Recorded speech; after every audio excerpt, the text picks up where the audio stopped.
اللہ کے نبی فرماتے ہیں الدنیا کلھا متاع وخیر متاع الدنیا المرأۃ الصالحہ، دنیا کی سب سے قیمتی دولت نیک عورت ہے۔ اور اللہ کے نبی یہ بھی فرماتے ہیں المرأۃ عورۃ، عورت پردے میں رہنے کی چیز ہے۔ فإذا خرجت، جب یہ عورت گھر سے نکلتی ہے، استشرفها الشیطان، تو شیطان کا شکار بن جاتی ہے، شیطان کا آلہ بن جاتی ہے۔ اس لیے میری ماں اور بہنوں، آپ دو دھاری کھنجر ہیں، آپ کے ذریعے اچھا کام بھی ہو سکتا ہے اور آپ کے ذریعے سماج کو بگاڑا بھی جا سکتا ہے۔ اب یہ آپ طے کر رہے ہیں آپ کو کیا کرنا ہے۔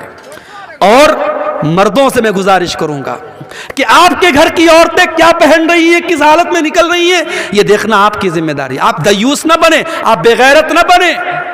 جس بھائی کی بہن بے پردہ نکلے، جس باپ کی بیٹی بے پردہ نکلے، جس شوہر کی بیوی بے پردہ نکلے، وہ دیوس ہے، وہ بے غیرت ہے۔ اور میرے نبی نے فرمایا 3 لوگ قیامت کے دن ایسے ہوں گے اللہ تعالیٰ ان کی طرف دیکھے گا بھی نہیں۔ ان 3 لوگوں میں ایک وہ انسان بھی ہوگا الدیوس الذی یقر فی اہلہ الخبث، وہ بے غیرت آدمی جس کے گھر میں بے غیرتی کا کام ہو رہا ہو اور اس کو کوئی فرق نہ پڑ رہا ہو۔ میرے بھائیوں، بے غیرتی اللہ کو پسند ہے، اللہ غیرت والا ہے، اللہ کو بے غیرت لوگ پسند نہیں ہیں۔ اس لیے اپنے گھروں میں غیرت کا ماحول پیدا کرو۔ اپنے گھر میں یہ بتاؤ، فرق بتاؤ اپنی جوان بیٹیوں کو، یہ خالہ کا لڑکا ہے، یہ ماموں کا لڑکا ہے، یہ چاچا کا لڑکا ہے، یہ غیر محرم ہے۔ کسی کو الاؤ مت کرو۔ واٹس ایپ پر کسی کا سلام آیا، اپنی بہنوں سے کہنا چاہتا ہوں خبردار، کسی اجنبی کو لفٹ مت کراؤ۔ وہ پہلے بھائی بن کر کے بات کرے گا، پھر دوست بن جائے گا، پھر بوائے فرینڈ بن جائے گا، پھر ملنے کی بات کرے گا، پھر تمہاری خوبصورتی کی تعریف کرے گا۔ وہ کس طریقے سے پٹی پڑائے گا تم نہیں سمجھ سکتی۔ اس لیے خبردار، ہوشیار۔ یہ فیس بک، یہ واٹس ایپ، یہ چیٹنگ کے جتنے راستے ہیں یہ زناکاری اور بدکاری کی طرف لے کے جاتے ہیں۔ مسلمان لڑکی اگر موبائل استعمال کرتی ہے بہت ہوشیار رہے، کسی کو اپنے پرسنل ان باکس میں آنے کی اجازت نہیں۔ کوئی نئے نمبر سے کوئی بھی اجنبی آپ کو میسج کرنے کی کوشش کرے، ترنت بلاک کا آپشن کرو، بلاک کر دو اس کو۔ میرے بھائیوں، آخر میں یہ کہنا چاہوں گا، ملک کے حالات جو بھی ہیں جیسے بھی ہیں، مگر ہم آزاد نہیں ہیں۔ ہمارے بڑے موجود ہیں، ہمارے علماء موجود ہیں۔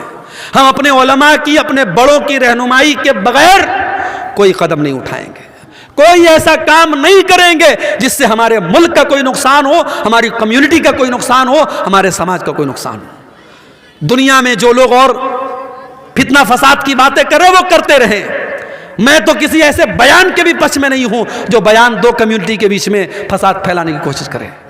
ہم امن اور شانتی کے پرتیک ہیں اور رہیں گے، لیکن ہاں ہم بزدل بھی نہ بنیں، ہم کمزور بھی نہ بنیں۔ اگر واقعی میں کوئی ہم پر ظلم کر رہا ہے تو ظلم کو سہن نہیں کرنا چاہیے، ظلم کو برداشت نہیں کرنا چاہیے، ظلم کا مقابلہ کرنا چاہیے۔ اور اگر اپنی جان اور اپنی عزت اور اپنی آبرو کی حفاظت کرنے میں کوئی مر بھی جائے تو میرے نبی نے فرمایا من قتل دون عرضہ ومالہ فہو شہید، اپنے مال کی حفاظت کرنے میں، اپنی آبرو کو بچانے کے لیے کوئی مر جائے، کوئی قتل ہو جائے تو وہ اللہ کی راہ میں شہید ہوتا ہے۔ میرے بھائیوں، اپنی عزت کی بات آ جائے تو ٹیپو سلطان کا وہ جملہ یاد رکھنا کہ شیر کی 1 دن کی زندگی گیدڑ کی 100 سال کی زندگی سے بہتر ہوتی ہے۔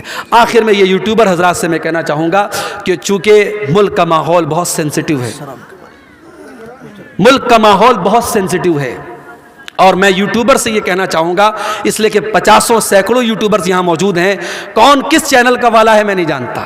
میری بہت ساری تقریروں پر یوٹیوبرز نے گندے تھمبنیل لگائے ہیں، الٹے سیدھے تھمبنیل لگائے ہیں، ایسے تھمبنیل لگائے ہیں جو قانون کی نظر میں غلط ہیں، جو تقریر میں نے جو بات نہیں کہی ہے وہ تھمبنیل لگا کے آپ لوگ لگاتے ہیں۔ آج کی تقریر میں ایسا کچھ نظر نہیں آنا چاہیے، میں نے آپ کو وضاحت کر دی ہے، آج کی تقریر میں ایسا کچھ اگر نظر آیا تو میں آپ کے خلاف ایکشن لوں گا۔ ابھی ہمارے بھائی نے ایک بات کہی کہ شراب کے اوپر بھی تھوڑا سا بول دیجئے۔ آپ جانتے ہیں بہار میں حکومت کی طرف سے شراب بند ہے، گجرات میں بہت پہلے سے شراب بند ہے، مگر یہ عجیب مسئلہ ہے، جہاں شراب بند ہے ڈاٹا بتاتا ہے گجرات میں شراب ایک زمانے سے بند ہے، لیکن سب سے زیادہ شراب گجرات میں پی جاتی ہے۔ بہار میں شراب بند ہے، مگر شرابیوں نے بتایا، شرابیوں سے پوچھو تو بتائیں گے کہ شراب پہلے سے زیادہ اویلیبل ہو جاتی ہے شراب پینے والوں کو۔ تو دیکھو، قانون کے ڈنڈے سے شراب نہیں رک رہی ہے، قانون کے ڈنڈے سے شراب نہیں رک رہی، کس سے روکے گی؟ ایمان کی طاقت سے روکے گی۔ قرآن کی آیت اتری کس ماحول میں؟ جس ماحول میں شراب پانی کی طرح لوگ پیتے تھے، ہر دسترخوان پہ شراب رہتی تھی.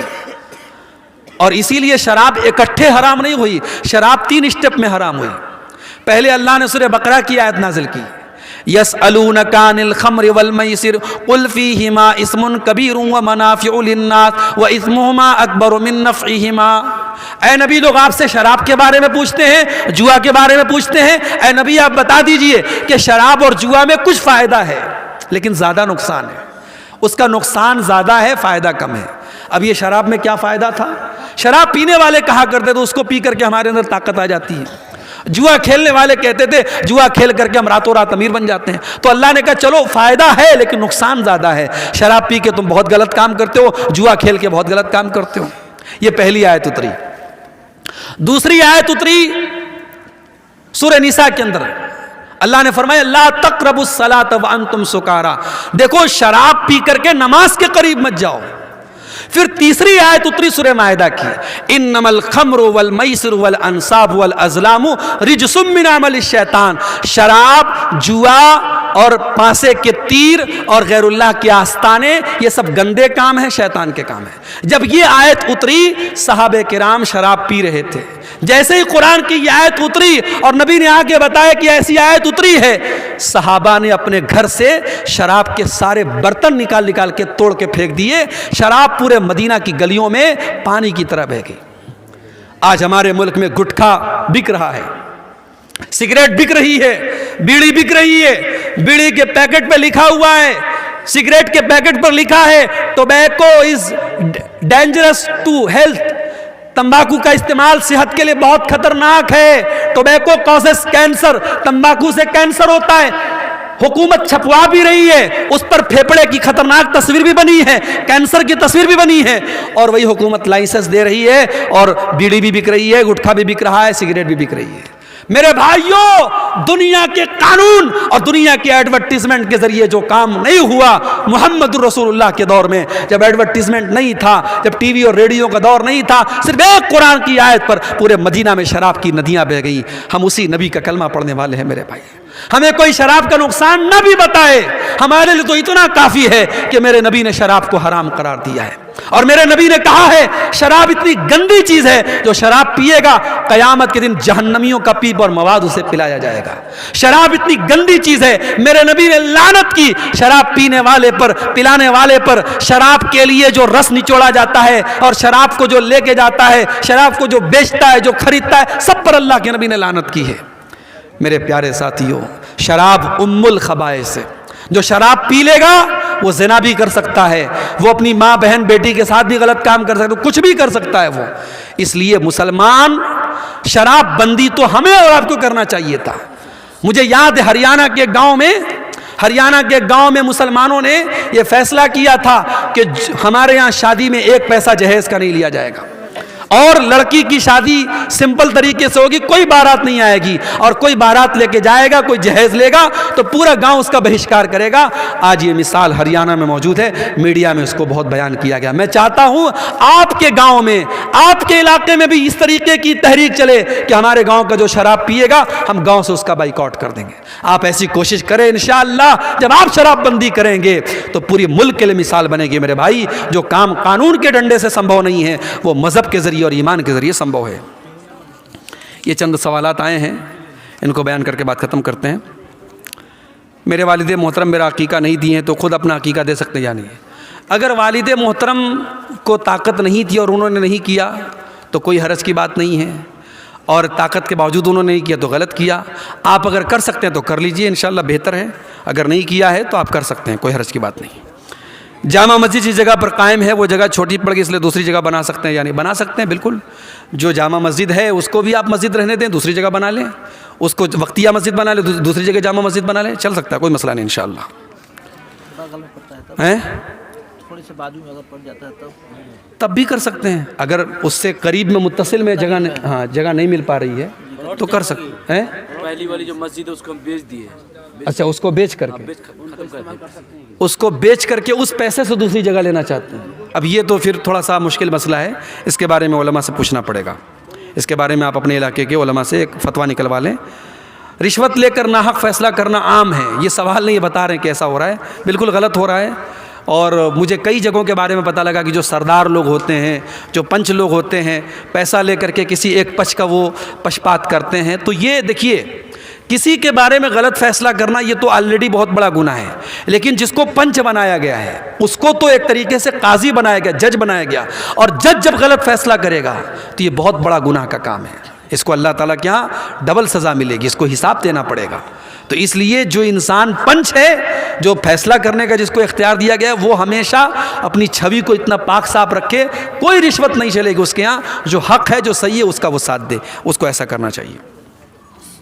کس کس نماز میں دعائے ثنا پڑھنا ہوگا اور کس نماز میں نہیں؟ ہر نماز میں دعائے ثنا پڑھنا ہوگا۔ دعائے ثنا پڑھنا ضروری تو نہیں ہے، فرض تو نہیں ہے، لیکن سنت ہے، مستحب ہے۔ اب دعائے ثنا آپ بہتر یہ ہے کہ وہ پڑھیں جو صحیح بخاری اور مسلم وغیرہ میں آئی ہے، اللہم باعد بینی و بین خطایا، یہ پڑھیں، اور وہ بھی آپ پڑھ سکتے ہیں سبحانک اللہم و بحمدک و تبارک اسمک و تعالی جدک و لا الہ غیرک، لیکن یہ پہلی والی جو میں نے پڑھی وہ زیادہ بہتر اور زیادہ مستحب ہے۔ جنازے کی نماز میں علامہ البانی رحمہ اللہ کی تحقیق یہ ہے کہ دعائے ثنا کا ثبوت نہیں ملتا ہے، تو جنازے کی نماز میں آپ اعوذ باللہ بسم اللہ پڑھ کے ڈائریکٹ سورہ فاتحہ پڑھیں گے، اور سورہ فاتحہ کے بعد آپ کوئی اور سورت ملا لیں گے۔ بہتر ہے کہ آپ ملا لیں، نہیں ملاتے ہیں صرف سورہ فاتحہ پڑھ لیتے تو بھی کوئی حرج کی بات نہیں۔ پہلی تکبیر کے بعد آپ اعوذ باللہ بسم اللہ پڑھ کے سورہ فاتحہ پڑھیں گے اور کوئی سورت ملا لیں گے، پھر دوسری تکبیر کے بعد درود شریف پڑھیں گے، تیسری تکبیر کے بعد دعا پڑھیں گے، اور چوتھی تکبیر کے بعد آپ سلام پھیر دیں گے۔ ٹھیک ہے؟ اللہ تعالی ہم سب کو کہنے سننے سے زیادہ عمل کرنے کی توفیق عطا فرمائے۔ وآخر دعوانا الحمدللہ رب العالمین، والسلام علیکم ورحمۃ اللہ وبرکاتہ۔